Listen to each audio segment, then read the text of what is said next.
VA football. The Andy Pollin Show. We got to go after this with everything we got, thinking they're going to come with everything they got. I'll start off by saying I'm bored, I'm broke, and I'm back. The Andy Pollin Show on ESPN 630 starts right now. Do the Kansas City Chiefs get all the calls? Got some actual numbers on that. Ron Rivera on Radio Row yesterday at the Super Bowl with what he said about the Commanders and what he says Dan Quinn says about him. Oh, really? We'll get to that coming up. Are the Chiefs the greatest dynasty ever? I would pump the brakes on that, but there are those who are ready to anoint them that. Also, Myles Garrett making the rounds yesterday, wants to be traded from Cleveland and has flipped the door wide open on the possibility of coming to the Commanders because they got that guy. And that guy is almost certainly going to win NFL Offensive Rookie of the Year tonight at the awards banquet or ceremony. I guess they don't have a banquet anymore. It's a ceremony that they do as part of the Super Bowl. They give out all the awards. I think Dan Quinn's got an outside shot to win Coach of the Year, but I would say it's a slam dunk that Jayden Daniels will be the Offensive Rookie of the Year. And before we dive into all that Super Bowl stuff to dig into today, I want to start with something that is kind of inside baseball, but sometimes people are interested in these type of things behind the scenes and the business that I've been in for a long, long time. This is my 48th year in radio. I have told you over the past that I have been budgeted out 3 times. The first time was when I had no contract anymore, or did not have a contract from the beginning, I should say. And the radio station changed format. This was in Dallas. We were a news talk station. They went to oldies. They fired most of the staff. I didn't have a contract. I was out. I was 23 years old and had an apartment, not a lot of responsibility, so it was no big blow. The second time was 3 months after my contract ended at WFAN, and I had a 2-month-old baby and a 6-month-old mortgage, and that one stung. But I got back on my feet and continued my career. The last one happened in 2017 when my contract was up at the other station after I'd been there for 25 years. I got a nice severance, got back on my feet, and I've been here for 5.5 years. And that is pretty much what you have to do when you're in this business. It's a way of life. They don't hold a retirement dinner for you and give you a gold watch. Very few people get that. And if you stay in it as long as I have, chances are you're going to have that happen to you. It just is a fact of life. It's what you deal with. It's what you sign up for. So Kevin Winter, who's a longtime update guy and also did studio shows around games, NBA games, playoff games, baseball, the studio host. And he did it for a long, long time. And he put out this on, I think it was Instagram. It looks a little too long to be a tweet. And it's headlined with, "I'm out at ESPN Radio." And Kevin Winter writes, "I buried 2 parents before I turned 40 years old. Yet what happened a week and a half ago was harder for me to deal with." Okay. He writes, "Kentucky Derby Day, 2004. This was the day of my first solo shift at ESPN Radio, and after almost 21 years, I was told it was over. I have been informed due to, quote, cost-cutting, my contract has not been renewed. I'll let you all discuss the idea of a multi-billion-dollar corporation needing to cut my small 6-figure salary in order to keep the lights on." There are a few reasons I'm just now getting around to posting this. Number 1, I would have said some really mean things about people. Number 2, most of you would have asked how I was doing, and the answer was unquestionably not good. He writes, "A play-by-play announce," I think he meant announcer, "a play-by-play announce I have worked with for a long time says I'm the best at what I do, ... in the country. Well, if that's the case, the number 1 studio host in the country is a free agent. Been a hell of a ride at ESPN, and the friendships I've made will last a lifetime. At 47 years old, a new chapter awaits." Okay. And I responded to this on Twitter. And let's go through this couple of points at a time. He's been informed that his contract is not being renewed. Well, when you sign a contract, it's not a lifetime contract. It has an end date. And when you get close to the end date, if they're not talking to you about a new one, then they're probably not going to keep you. And most contracts, the ones that I've signed, have a 3-month window where they're to tell you whether their intention is to negotiate a new deal with you or that they're not going to bring you back. And that's apparently what happened here. Again, when you sign the contract, they're not kidding around with the end date. There's no guarantee that you're going to be signed to an extension. He also says he's been informed due to, quote, cost cutting, my contract was not being renewed. Well, companies do that all the time. And ESPN is a television company. You work for radio.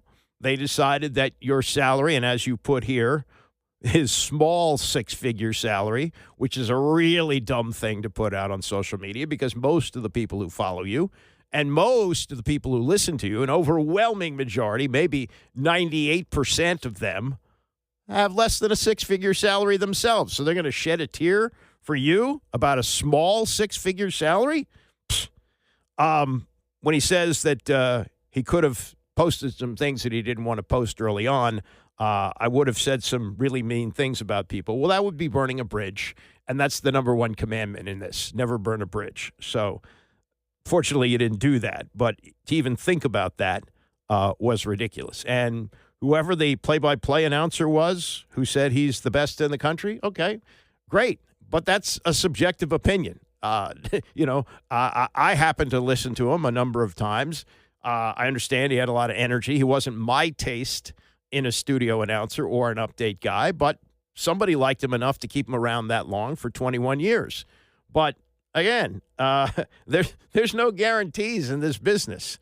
And to be basically whining here on a long post on Instagram about how your contract wasn't renewed and your, quote, small 6-figure salary shouldn't be a big deal to a company that's a multi-billion-dollar corporation. Well, that's what multi-billion-dollar corporations do.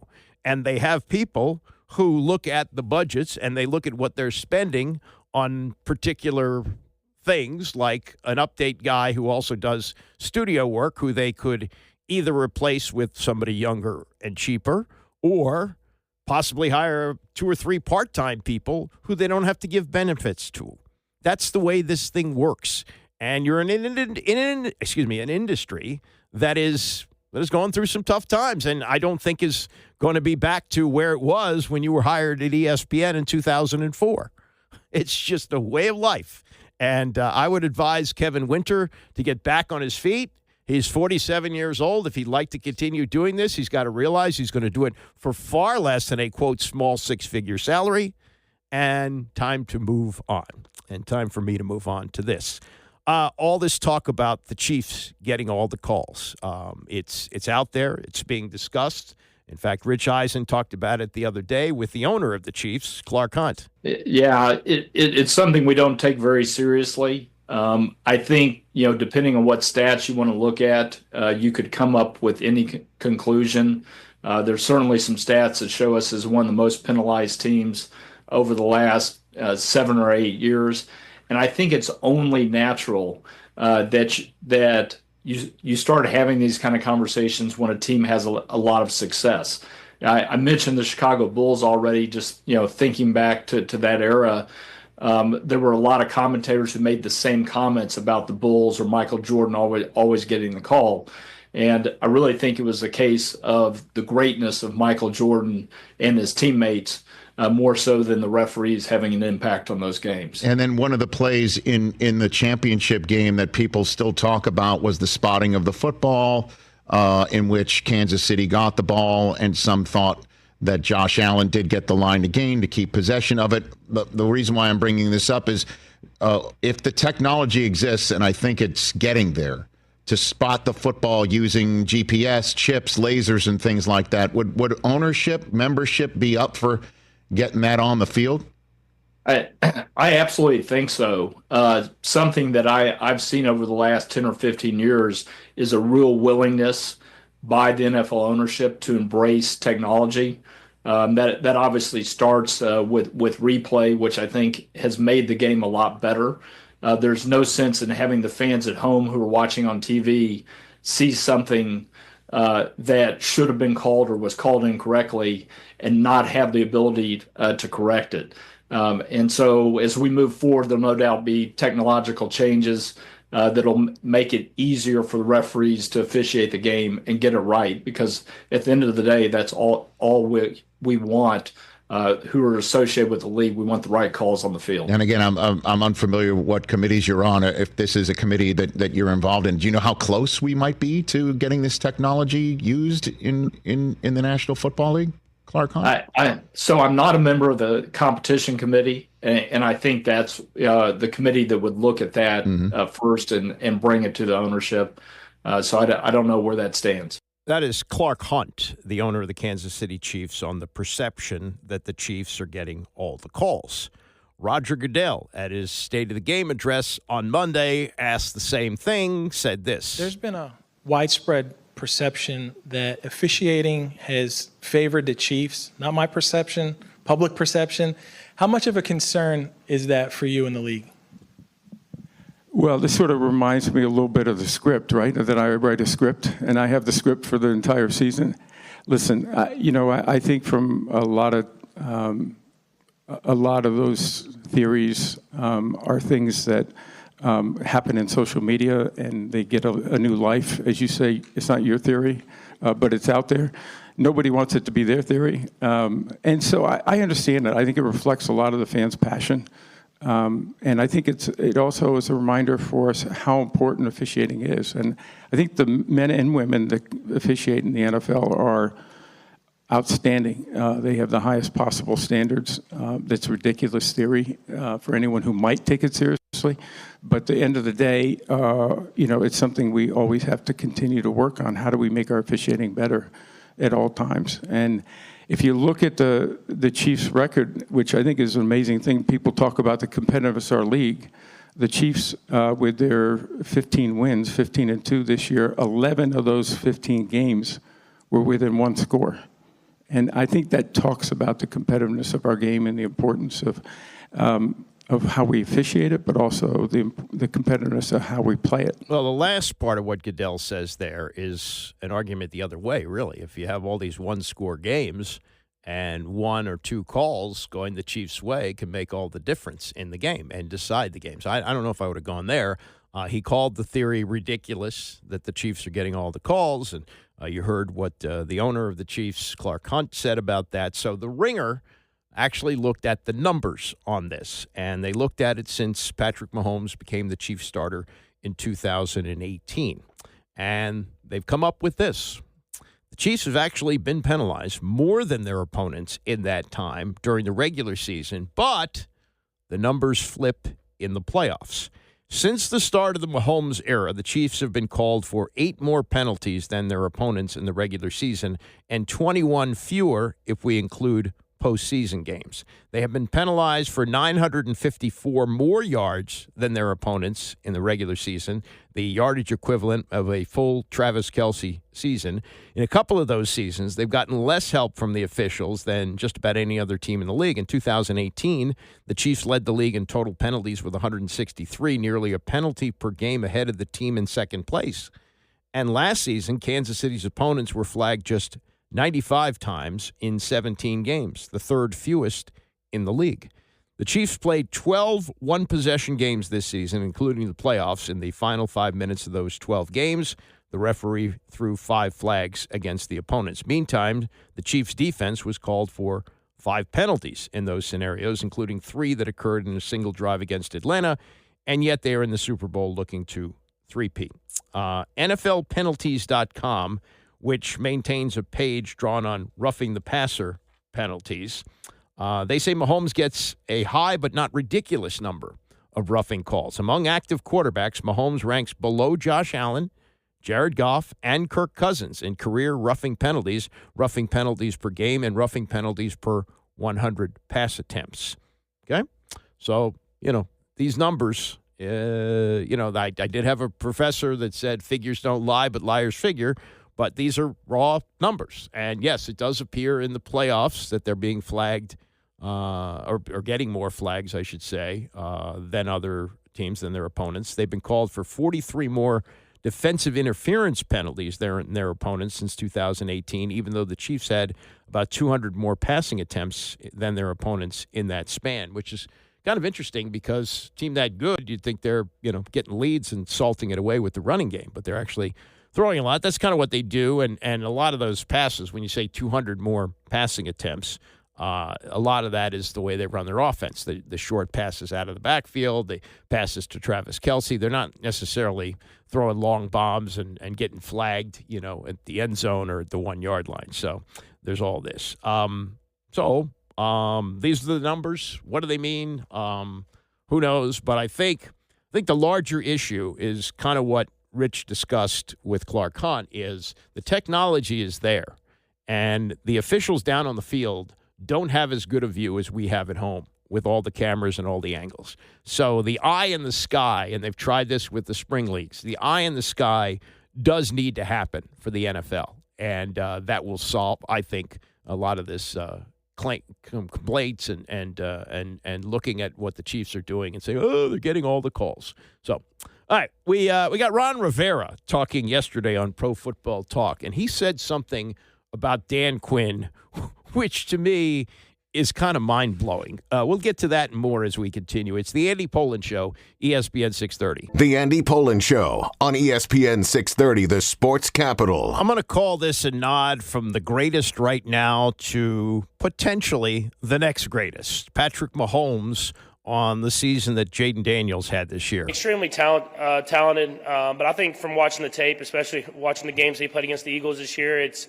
was cool to even see his progression throughout the season from the games that he played, and you could tell he got better and better, and that's what you want to do in the NFL is you can be talented, you can make all the throws, but can you progress and can you learn what defenses are doing to account for you and get better from that? And it seemed like he did that all year long, and it's going to be just the start of a great career. So extremely talented, great football player, and deserves all the honors that he'll get. Mahomes doesn't say anything earth-shattering there, but I think it's an important point when he says how much Daniels improved over the course of the season.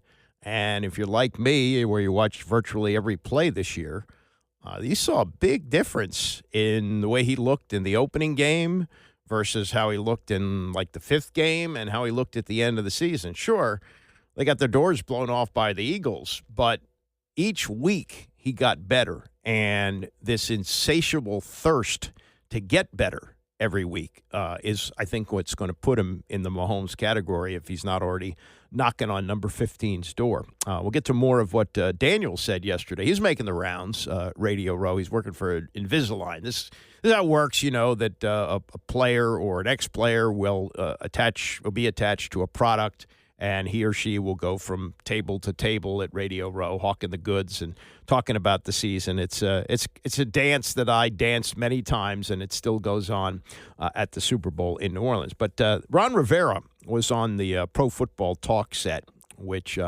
has Chris Sims on it and Mike Florio. And if you don't know, Rivera is back in sort of the coaching game, although not exactly. He spent last season out of football, working for the NFL Network. He interviewed for several defensive coordinator jobs this year, didn't get it. So the latest is he's going back to his alma mater, Cal, in, quote, some capacity. Rivera and the school revealed no details about what role he will have. The coach there, Justin Wilcox, is entering his 9th season, 42-50. So, maybe he could be the coach in waiting, could be possibly he, gets his feet wet, learns the ropes back at his old school, and becomes the coach there next year, a la what Bill Belichick is doing right now at Carolina. And maybe that gets him back to the NFL, or maybe he finishes up with a long run in college. Who knows? But that's where it's at now for Ron Rivera. He does not have any opportunities to become a coach in the NFL, even as a coordinator. So now he moves on to that. But when he was talking to Florio and Sims yesterday, he talked about the success that he watched Washington have this season, and it's about almost 4 minutes. But listen to the end about what he says about what Dan Quinn said about him. And I'll have some thoughts on that as we continue. Here's Rivera yesterday with Florio and Sims. Do you find yourself this year going, why couldn't have Jayden Daniels come out in the draft a year earlier? No, I do. I mean, to be honest with you, great. That's the one thing everybody got to understand. This is a quarterback-driven league. Yeah. If you have a quarterback, you have a chance to be good. If you have a quarterback that's really where he needs to be, you have a chance to get into the playoffs. A better quarterback, you go into the playoffs, and with a great quarterback, you're here. Yeah. You're here at the Super Bowl, and that's what we're seeing. We're seeing the two best quarterbacks in the NFL right now. Although I will say Jayden Daniels, what a phenomenal performance this year by a rookie. He's a guy that will win Offensive Rookie Year, but he's also a guy that's going to be talked about for league MVP, in my opinion. Right. You had a great quarterback in Carolina, so you lived it with Cam Newton. Yes. And Super Bowl 9 years ago, I mean, the quarterback is what gets you here. Was Jayden Daniels on your radar screen 2023 season? He was. In all honesty, he really was. It's one of the guys that Marty Herney and I talked about. We talked about Caleb Williams, and we talked about Drake May. Those were the three top ones we really believed. Bo Nix was also in that conversation, another guy that we thought had some good opportunities. And what's interesting is you look at the guys that were coming out, and you try to figure out where you would slot everybody and put everybody. But the name that everybody kept coming back to, especially in Washington, was Jayden. And I think a big part was everybody knew Caleb would go one. Right. So their focus and attention went right on it. And I think that because it worked out that way. What was real interesting was the way they got themselves prepared. I did a piece on Jayden for the NFL Network. And one of the things that I did was I called Cliff Kingsbury. And Cliff and I had this conversation. I said to Cliff, what did you do to get ready for him? He said, well, got an opportunity. We talked to the coaches at LSU, talked about what he did best. We kind of researched his background as a player. Well, go back to when I was in Carolina, we decided to go with Cam Newton. Rob Chudzinski and the offensive staff did the same exact thing. When we went and we investigated, we went to Auburn, we talked to the head coach, we talked to Gus Malzahn, find out what they did offensively, and then find out what did he do best. Let's take that and incorporate it into what we do. Let's don't force him to play a system. Let's give him an opportunity to do what he does best and have it incorporated. So now, when you run waggle pass, it's not just always from under center. Yeah, right. You can do the same action out of shotgun. Right. Now he gets shotgun, he does the fake, does his roll, turns around.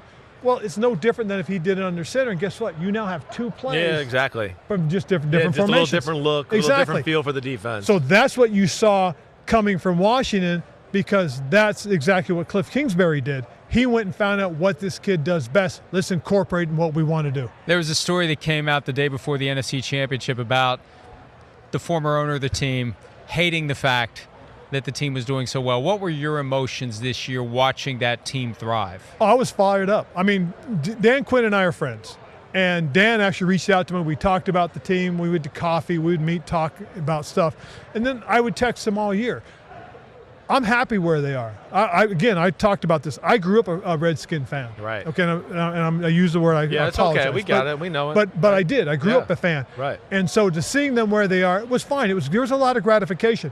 But Dan did me a solid by when somebody had asked him a question. Hey, look, we got to give Coach Rivera credit for doing what he did, putting us in this position. That was great. That really meant a lot to me, and it spoke of who Dan is as a man, in my opinion. So I was fired up for them. In fact, I met Jayden for the first time as he was walking out earlier. And so that was really cool. And so to see what he did, see the success they had, that was really, to me, very gratifying. That's Ron Rivera yesterday on the set of Pro Football Talk on the success of the team. I have no doubt that he and Dan Quinn connected over coffee and texts and all that. That seems to be the kind of guy that Quinn is. He talks to everybody. He leaves no stone unturned in trying to make himself a better coach and trying to improve the football team.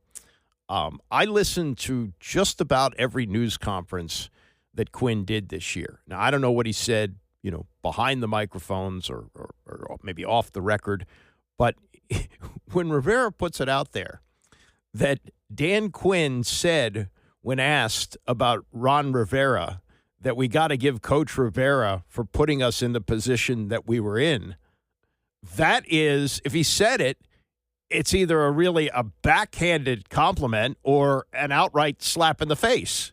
What Ron Rivera did was win only 4 games in 2023, which set the Commanders up to have the number 2 pick in the draft.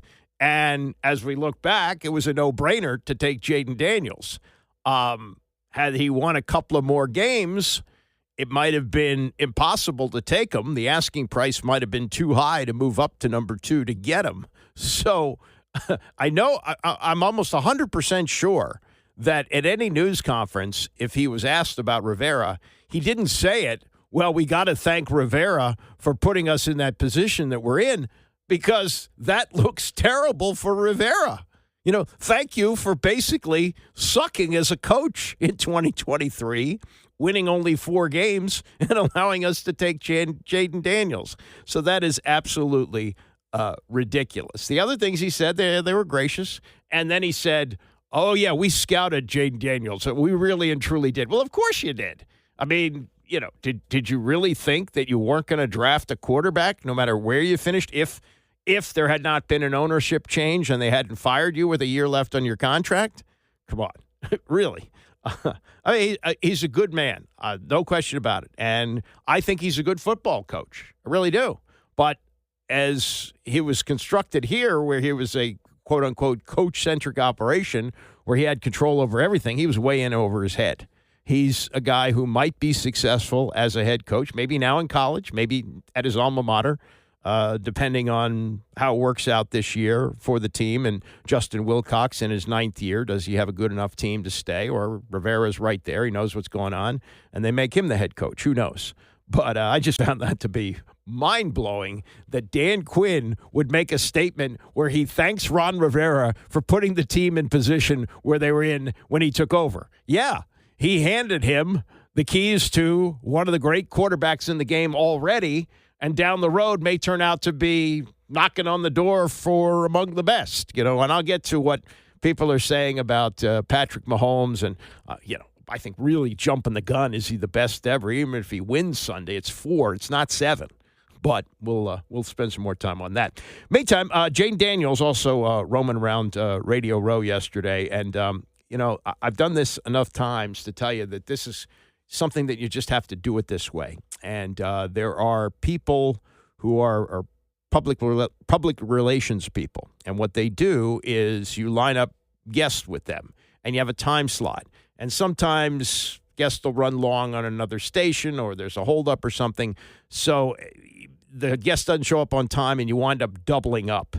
You have 2 guests on, totally unrelated. I mean, I know that Jayden Daniels was plugging Invisalign, but he also had with him on the set with Rich Eisen, Bert Kreischer, who I had to look it up. He's a comedian. He's in his 50s, and you know, I guess he's popular. He's not on my radar. But anyway, and apparently Jayden Daniels didn't know him either.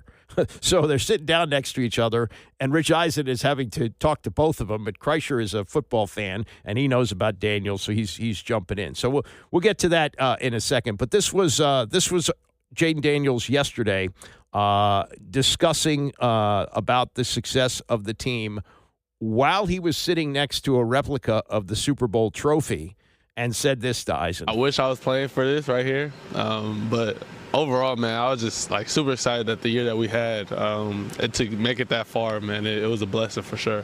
Yeah, I'm sure it was from everybody's point of view. Just seeing what you were able to accomplish was through the roof. Did you surprise even yourself when you're thinking about it? Not really. I think more so it was like we knew what we were capable of, and like as soon as we got in the playoffs, like we had a shot. Like anybody could make it at that point. What's the one thing you learned about yourself this last season? See, I got you. You did. I got you. You did. I think just like how much more of a voice I have as far as a leader within the locker room, like the impact. Like even though I'm younger than a lot of guys in the locker room, like they still would listen to me no matter if I have something to say or not. Is that you didn't know if you had that? I mean, I didn't. I mean, you come in as a rookie, you got Bobby Wagner, Zach Ertz, guys like that, like they're like decorated Super Bowl champs, stuff like that. So it's like, but at the end of the day, they're still all looking to me, as a leader too. When did they stop treating you like a rookie? they still treat me like one, especially Bobby. What is he? How is he treating you like that? Well, not anything like that, but I would text him. I was like, I'm a vet now. He's like, nah, he said you got 3 more games and you're a young guy in the league. He's like, you're not a part of the vets, so. Yeah. But it's like basically taking the Super Bowl. Yeah, for sure. For sure. What you're saying. Do they do any of that hazing stuff where they take your credit card? No, we didn't do none of that. None of that? I did my rookie dinner. How much? Like that. Like $2,000. That's it? Yeah, but the quarterbacks, we had a good group, like Marcus Mariota, all those guys. They weren't trying to overdo it. No, I mean, that's still what, a dinner for 4 or 5 and $2,000. That's pretty hefty, but yeah, it's not like these rookie dinners where you hear they have to take the whole offensive line out and they order very expensive bottles of wine and things like that. So he's fine. He got a $25 million signing bonus. He doesn't look like he's in a hurry to spend it. He lives with his mom. His mom was with him as he was making the rounds yesterday in New Orleans. And this is part 2 of the conversation with more participation by Kreischer, who kind of embarrasses himself at the end. But, again, this is how things work on Radio Row. Rich Eisen with Jayden Daniels, Bert Kreischer on the incredible season and what's ahead for Daniels. I've been at this for a while. Okay, I've been doing this for 22 years just for the NFL. I have never been able to ask a quarterback of the Washington football team, Redskins or Commanders, once, how many of these can you win? And the answer is many of them, and it's entirely possible. Yeah, hopefully a lot. It was right there, so we'll see what year 2 brings us. What do you think year 2 can bring? I think we get the right people in there. I like the core group that we have. I think our draft class that prior, like me, you got Mikey Sarah still, Johnny Newton, those type of guys. Yeah. I think just the core guys that brought the standard. We're going to bring some more people in and hopefully get another run at it. Are you maybe actively texting people? I have not. I have not. Okay. Because, there's one particular pass rusher that made an announcement earlier. Yeah, I think a lot of people probably going to be texting him, too. Do you have Myles Garrett's cell phone number? I do not. Well, he's coming by in hour 3. You want me to see if I should get it? You can. You can. I mean, the Cleveland Browns right now are going to accuse me of tampering. He is under contract? He is under contract. But, just talking to him as a friend, a peer. Mm-hmm. Myles is obviously one of the best pass rushers in this league, if not the best. So, none but respect for him. Well, the folks at Invisalign are about to take you elsewhere. Before I let you go, Jayden Daniels, do you have a prediction or opinion on Super Bowl 59? I think it's going to come down to whoever has the ball last. It seems like all the games, whoever has the ball last wins. I do not want a Super Bowl. And you as a pro tell me. I do not want a Super Bowl where we're just watching the Chiefs just get a little first down and then just kneel and go, we won. I want it to come down to like a final play. Everything on the line. They need a 2-point conversion to win. I want that for my Super Bowl. I'll be very excited. What do you know about winning things on the final play? Trying to learn some more. I mean, what would you know? Yeah. Like 4 weeks in a row? Literally. Right. How well-rounded is this kid? Like, if I was him, first I'll be dripped in gold, right?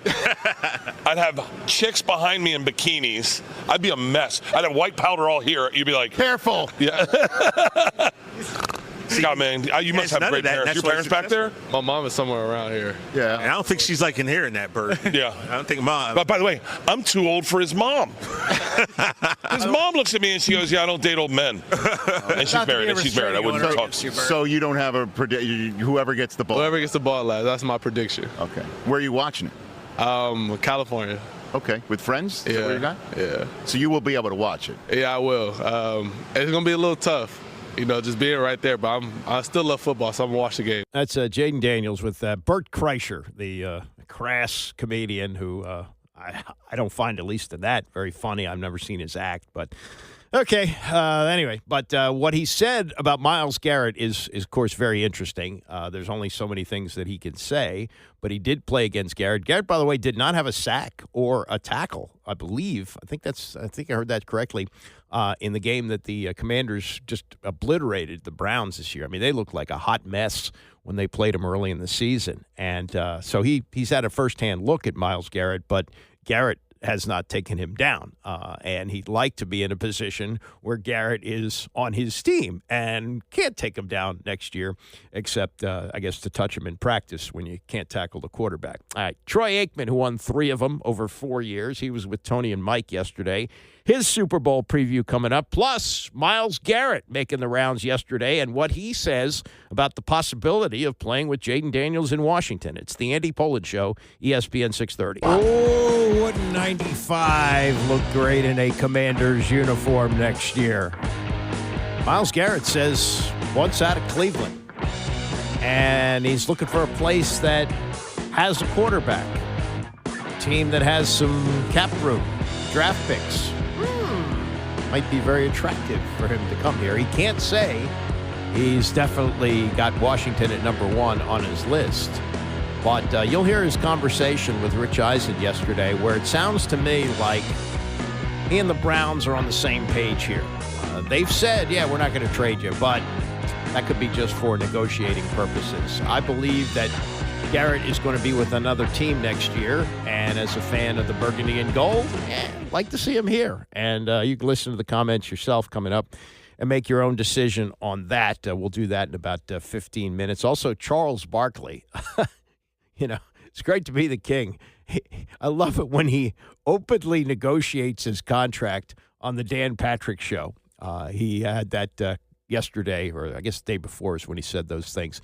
And we'll play some of that later on. He also has a Super Bowl pick for Sunday and is ready to lose lots of money. He's got this thing where he takes a bunch of friends to Vegas every year. They play golf and they bet on the Super Bowl. And I guess they bet so much money that the casino sends a private plane for Barkley and his buddies to get there. That's known as a whale, and he's a whale. So it's funny stuff, and we'll play that a little bit later on. So we just, if you're just jumping on with us, just jumping in your car, we did in the last hour this conversation about Patrick Mahomes. If he wins on Sunday, does he cement himself as the greatest of all time? He would be the only one to win 3 straight Super Bowls, not the only one to win 3 straight championships. Bart Starr won 3 straight championships, though I would not argue that Starr was a better quarterback than Mahomes. He was a great quarterback, and he's in the Hall of Fame. But that Brady-Mahomes debate has been fired up this week. And even though Brady's got 7, 6 of them with one team, 1 with another, one of them in his 40s, maybe 2 of them in his 40s, at 29, do we say that he's the best of all time? Who knows? But there's a great what-if story on Super Bowls, and that's Troy Aikman. Troy Aikman won 3 in 4 years. The third with Barry Switzer, who nobody is going to say was a great NFL coach.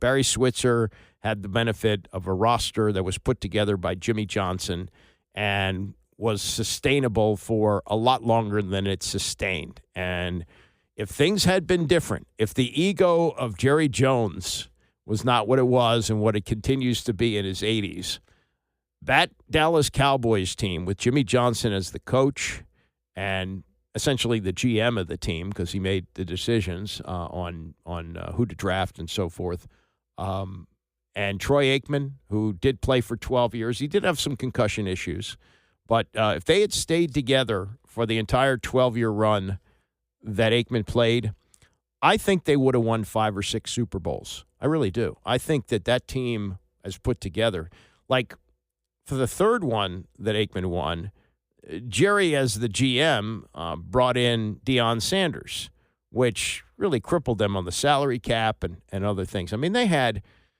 the number 1 running back of all time, at least in yardage, and to me, he's right up there. I'm a big Emmitt Smith fan, and the way he would move the chains and played in pain and was just so good around the goal line. I would put Emmitt Smith maybe right behind Jim Brown, not far behind. You can look at the numbers and you can say, well, he played behind a great offensive line and he had a great quarterback and a great wide receiver in Michael Irvin and all that. You can say all that. But, man, the heart and soul of that team was 22. That's the way I felt. And Aikman was an incredibly accurate passer. He was. His numbers are not mind-blowing because they ran the ball a lot. They did. And they had, receivers like Irvin and others, but more and more, you look back on that team, it was a run-based team, and he was okay with that because he was winning Super Bowls. Could have won more. So when we look at quarterbacks and where they rank in terms of victories, you got Brady number 1. Mahomes would be in a tie for 2 if he gets to 4 on Sunday, and then you get to the guys in the 3s, and Aikman is there. So yesterday he was on the PTI show with Tony and Mike, and they got into that three Super Bowl championships in 4 years, as Mahomes is pursuing now 4 in 5 years. The Chiefs are going for 3 straight Super Bowls, which obviously hasn't been done.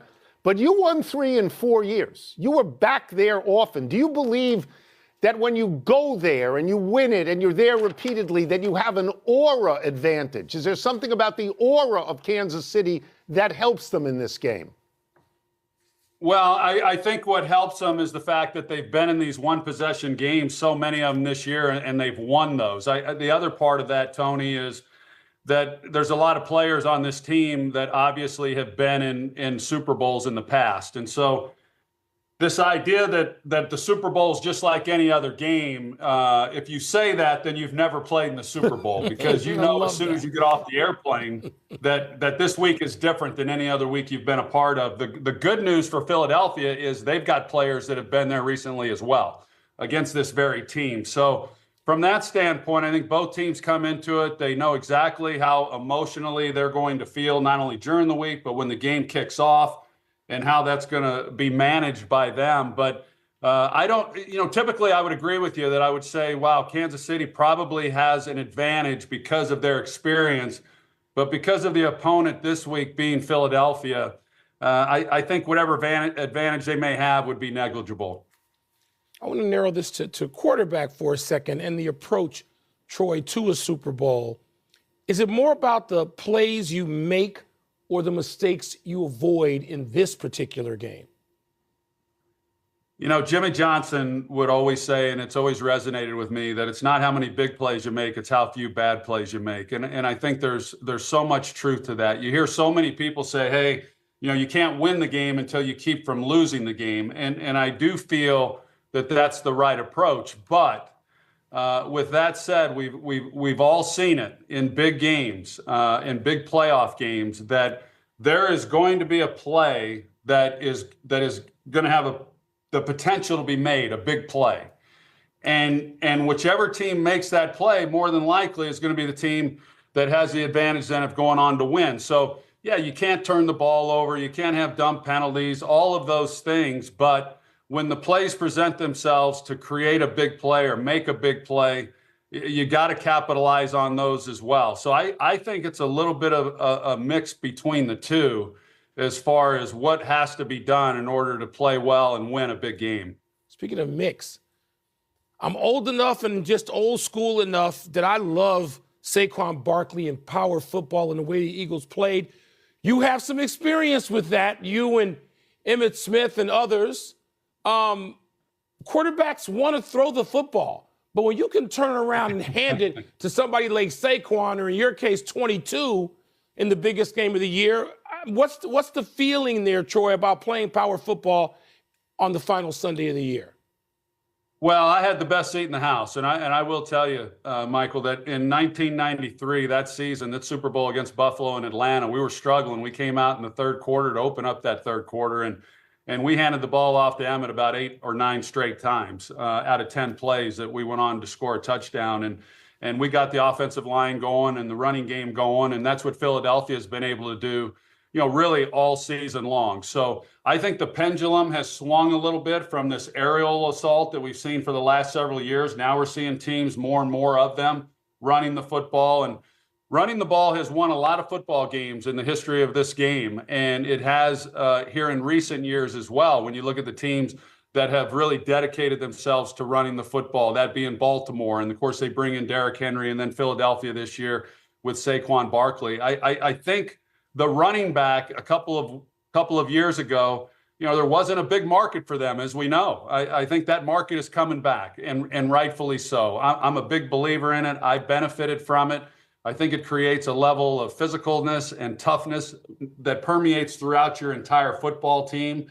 It's hard to be regarded as a physical team and not be a team that can run the ball. And Philadelphia obviously is going to rely heavily on Saquon Barkley, and I anticipate that Saquon Barkley is going to have a lot to say as far as what the outcome of this game is going to be. And so that leads into the way we get you out of here on this question. Which way are you leaning right now?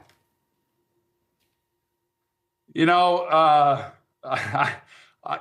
just find I'm like the rest of America, Tony, that, how do you bet against Patrick Mahomes? Yeah.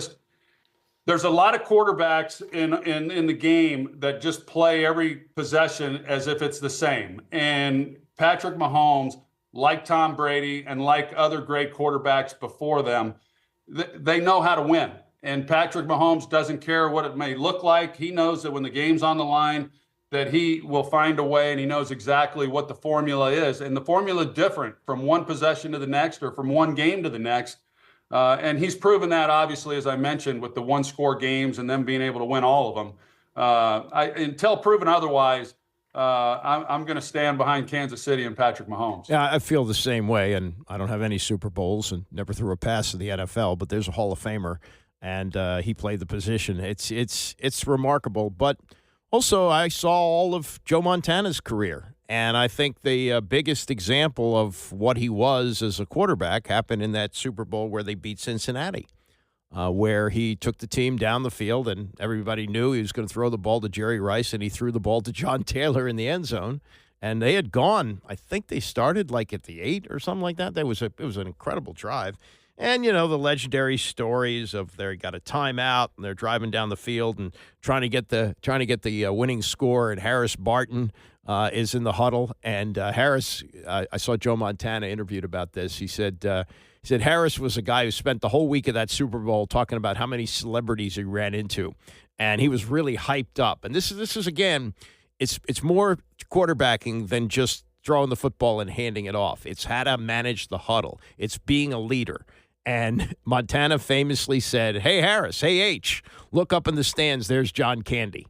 And that just, relieved the tension, and he was able to do that. So I think that what Aikman is talking about there is somebody that can thrive under pressure like Mahomes does, like we have seen here with Jayden Daniels in a very small sample size, but continues to improve as the games go on. So that's a lot to quarterbacking. And Montana was the best at that. I don't remember a lot of games where Aikman brought him back because he didn't have to. They were able to usually put it in the cooler with Emmett. But that's why I say if it's a close game, and certainly if the Chiefs have the last possession, as they did last year in overtime, they're going to win this game. But we'll see. That's why they play the game. Myles Garrett on Radio Row yesterday, very conveniently on Radio Row, because on Monday he put out a statement that he wants to be traded from the Cleveland Browns. And among the reaction to this was that of Albert Breer of SI.com. And he said what actually happened here is that Garrett did the Browns a favor. He says they're probably going to trade him, which would not go over well with the fan base. And what this does is it takes the heat off the team, because now here's a guy who wants out. So when they trade him, it'll be like, hey, we wanted him to stay. And they're saying we're not going to trade him, but that's posturing. That's for negotiating purposes. Listen to this. This is about 9 minutes with Myles Garrett talking to Rich Eisen. Sounds to me like he's comfortable with where he is with the Browns. They have said to him, okay, we're going to trade you. We just want to try and get as much value as we can. So, sit tight. But, yes, we're going to accommodate you. We're going to get you to a contending team, and we'll move on as the season progresses. That's the way I read this. See if you read it the same way. Myles Garrett with Rich Eisen yesterday. Number one question, why are you asking for a trade? It was time. I had taken my time after the season. kind of, relax and decompress emotionally. Want to distance myself a little bit and spend a little time talking to my family about, really how we'd feel about this decision. I'd kind of felt this way. I wanted to make sure I was completely detached, and they felt the same way I did. And I feel like everyone's kind of on the same page, and felt like it was time to at least speak on something that was near and dear to my heart, and have a lot of love for Cleveland, but it's always for me been about continuing for championships, winning those big games, and winning Lombardis, and we haven't had the opportunity to do that, and that's all I'm asking for. Yeah, and this bauble sitting right here in front of you right now as we're having this conversation is an interesting sort of conversation piece, because that's what the line in your statement that jumped out at me was, it wasn't about going from Cleveland to Canton. Yeah. It's about winning championships and this Lombardi Trophy. Yeah, it's never been about the Hall of Fame for me. It's not about money or records. It's all you remember for winning. Bringing a trophy back home to your city. Whichever city that is. That's how you remember in your community, by your peers, your teammates, by friends, all of that. And we want to play the game and want to do things to be remembered. So, if you don't mind me prying, who is in that inner circle with whom you had this conversation in your family? Who was it? Oh, it was my parents. My sister, obviously my agent, my marketing agent as well, and hearing a little bit from a Cleveland or Akron native as well. You did reach out to LeBron. Yes, sir.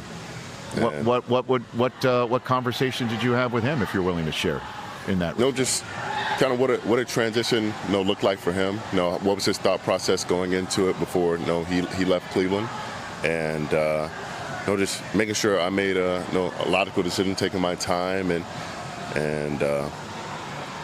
just trying to take away the pressure of doing something like that. I know that Cleveland, really that area, Northeast Ohio, has been his home. And it's really been it feels like my home as well. It's your adopted home, and I know that, and I appreciate you being open and honest, as you always are whenever we have a conversation, Myles Garrett, is that, it is uncomfortable. It is uncomfortable to change an opinion of whether professionally you could be as successful where you had dreams of being the one to provide it for this fan base that adores you, and that and you adore them, and this is not a decision to be made lightly. Yes. And so I guess why, when it all comes down to it, that you're willing to share, do you feel that this is what's best, that your 8 years you've come to the conclusion it just won't be in Cleveland for you? Like you said, it's not a decision I take lightly. It took time and lots of conversation, but just looking at kind of the trajectory of the team, talking to some of the higher ups, and I have a lot of respect for them, but I just don't think we're aligned on where the team is going in the near future.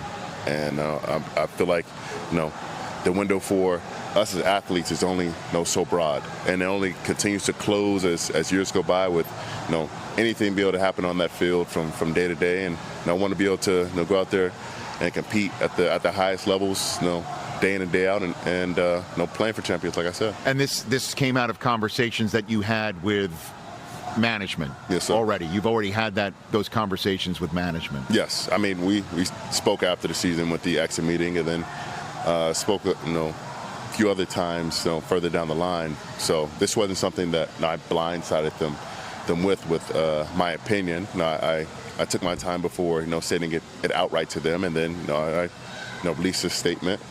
But I wanted to be able to do right by them, because they've taken care of me for a long time. Cleveland has been my second home, and this community is one that I love. But this opinion is just how I feel now. So what happens next? What do you want to happen next? Well, a trade to happen next, but I just want to go to a contender. So you want to have a say in where you wind up, is what you're saying?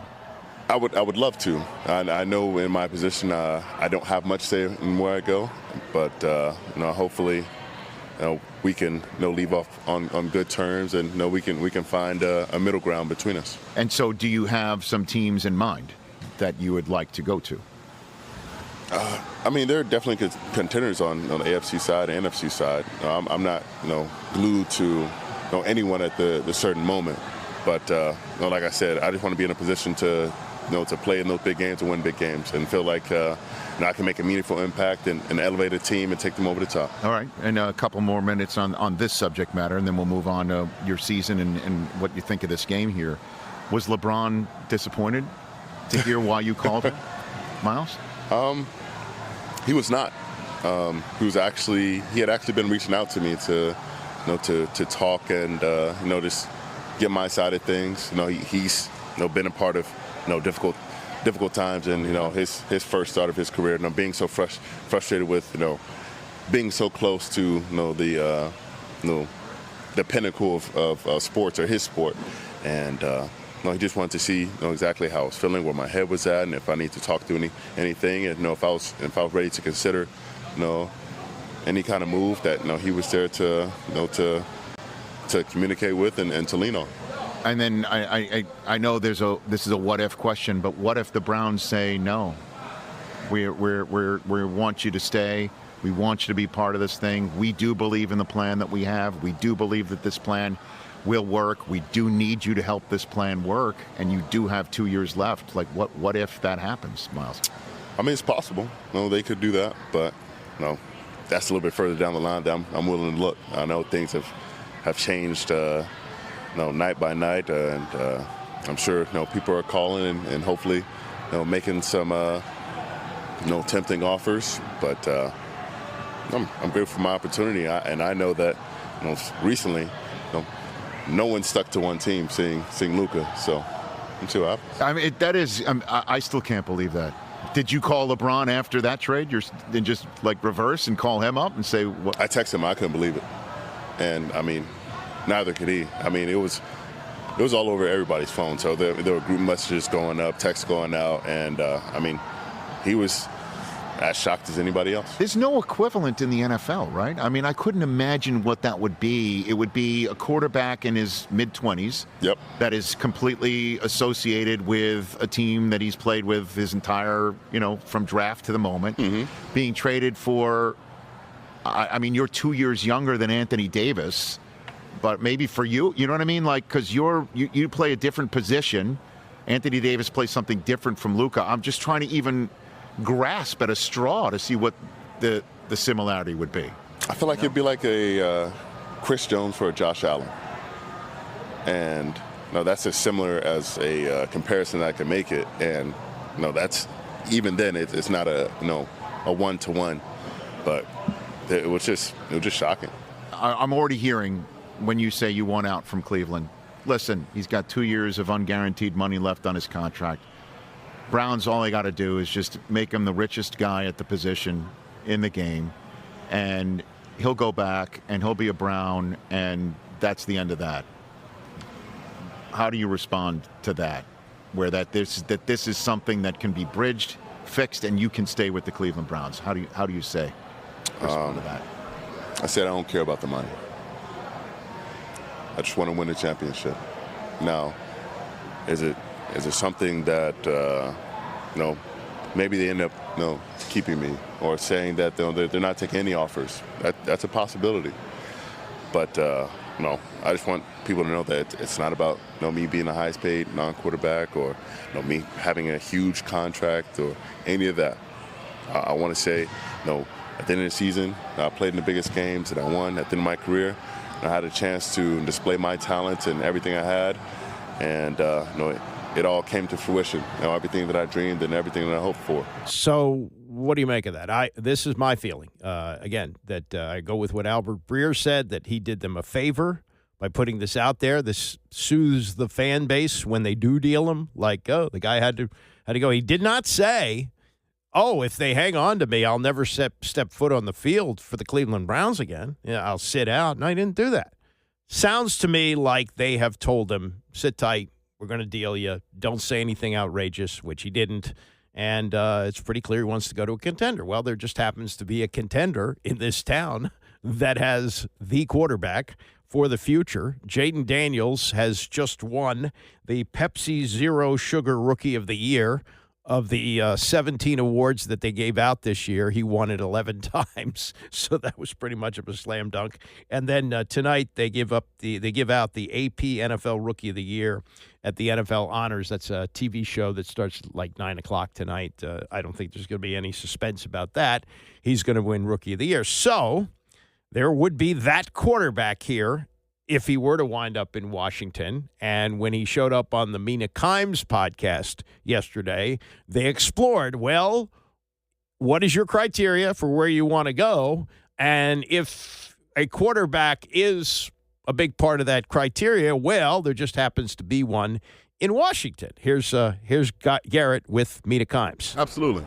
I mean, with any playoff team or any, championship team, they're going to have a quarterback, a good quarterback, and you've seen some game managers go out there with a great defense and win it all. But if you want to consistently be at the top, you got to have a really good quarterback, and that's hopefully where I'd find myself. There's the obvious, the guys in the Super Bowl, your Josh Allens, your Lamar. They're obviously not going to trade you to the Ravens, but what about like a youngster like Jayden Daniels, like an up-and-coming star? Could that appeal to you at all? Absolutely. I mean, he looked great. I mean, he looked great when we played him, but he really showed us behind when he was in the playoffs, and he's really done it and been very composed throughout the entire season. He has some great mentors around him and a great environment, so he can only continue to flourish if he keeps his head down and continues to work. That might be the most popular Myles Garrett Photoshop that I've seen. Commanders. Really? Have you seen? That's the number. I've seen a lot of Commanders. I've seen some Lions. I haven't seen the Photoshop of the Commander, but I have seen some AI. I've seen a lot of AI. AI, okay. Some Bills, some Niners, some Eagles. You never know. I mean, don't get me wrong; those are all great destinations, but I'm not gonna stick too closely to one or the other because it's not in my hands. Yeah, and they are going to trade him, it sounds like, but it's not necessarily I want to go here. But what's here is a lot of cap room. I think it's like $78 million in cap room, and it's going to take 2 number ones at least. They may have to throw in a couple more picks. Who knows? But it's worth it, and that's a glaring need for a team that has a very, very small window. You could say, what are you talking about? Jayden Daniels is a kid. He's in his first year. He's going to be around here for 10 years. No, the opportunity with a quarterback of that level on a rookie deal, this is where you go for it. I mean, this is absolutely the time. Yeah, you can win more Super Bowls down the road for sure. But once he gets past year number 3, then you have year number 4 on the rookie deal, and then the option for the 5th. I don't think it gets to that. I think it's a contract extension which will kick in year number 4. It'll include a signing bonus. There'll be a lot of money in there that's going to be, hurting for the cap. But for the next 2 years, he's due like $6.5 million total. It's nothing. And if you can supplement him with that kind of talent for what they hope are going to be low draft picks. Already this year's at 29. You want to be in that neighborhood next year too, and you probably will be if things continue like this. And so you're not really giving up that much. And I've talked about the Wilbur Marshall deal, where prior to free agency, the going rate, if you signed a top-notch free agent like that, the commissioner would ultimately decide. Pete Rozelle was still running the show in those days, and it was 2 first-round picks. 2 first-round picks to the Bears for Wilbur Marshall. I don't know what became of those 2 first-round picks, but Wilbur Marshall was one of the best defensive players on that 91 Super Bowl team, and a team that went to the second round of the playoffs the year before. So I don't have any issue with dealing for him. And listening to what he said, it sounds like the Browns are going to deal him, and that Washington would certainly be in play. Detroit may be too. They're in another conference. He's not going to Buffalo. He's not going to Baltimore. it's really, you look at the list of the playoff teams, the 14 playoff teams, and those are the teams that, are likely in the mix to where he wants to go. Could he go to San Francisco, which didn't make the playoffs? Maybe, but I doubt it. I think that Washington is definitely in the running, and they should do everything they can. But, and Adam Peters we trust, right? Look at how Peters turned over the roster this year. We didn't think much of it, and they made it to the NFC Championship game. All right, wow, we have reached almost the end of Super Bowl week. How did it get here so quickly? Tomorrow, I guess we'll get into some of the fun commercials, best commercials of all time. We've got a list of what things are going to cost for the Super Bowl. There's a list of parties, what it costs you to go full bore if you want to go to the game. It could be over $1 million. Those luxury boxes where you see families sitting, they pay for them. Not that they can't afford them, but the Kelsey box last year at the Super Bowl, where mom was, split loyalty with the jersey that had the numbers of her sons playing. I don't know if she's going to have a box again this year, but it's going to be costly. And we're also going to have the president there, which is going to mean a ramped-up security. But we'll do all that fun stuff tomorrow. Bram is coming up next, and I will see you back here tomorrow morning at 9 a.m.